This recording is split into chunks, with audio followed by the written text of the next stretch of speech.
If someone who joins our training, what do they get to learn? They get to learn two streams. One is Python for data processing, where they get to know what are the data types in Python. That's the fundamentals of data, any programming language. What is integer? How is float in Python? List, dictionary, and we'll get into packages like NumPy, Pandas. They all have their own data types. Understanding the data types and slicing and dicing of data. This is the first thing someone has to do. Even before getting into any building of sophistication models, someone should be able to slice and dice the data and look at data from different sides. And that is the most time consuming piece of work as well.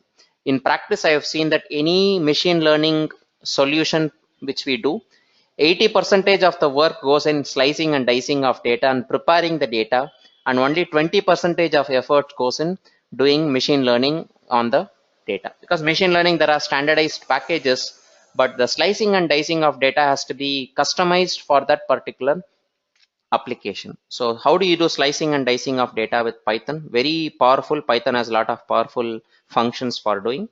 Control instructions one has to do, because if conditions, for loop, while loop, any programming language, whoever learned, they should know how to do control instructions in a programming language.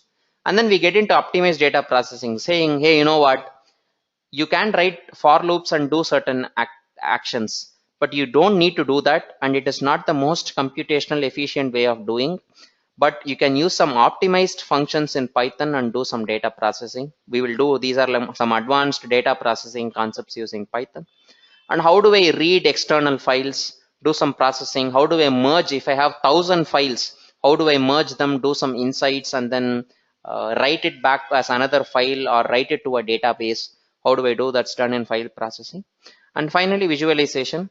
How do I visualize data? How do I look at distribution of data using histograms, box plots, and line plots, scatter plots, bar plots? How do I do all those things? That's done in the visualization topic. That's track one. And once someone has done it, they can go towards data science machine learning, because this is the prerequisite to do data science. And we cover the most popular data science techniques. Regression, we cover all linear regression, non-linear regression, multiple linear regression, second order, third order, the entire flavors of regression.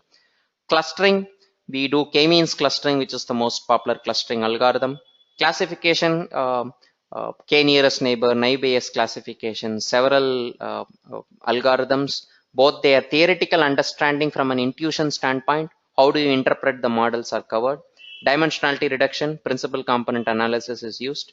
Web scraping, we do, how do you scrape from a website, extract tables from different websites, and then do insights out of it. We'll do that.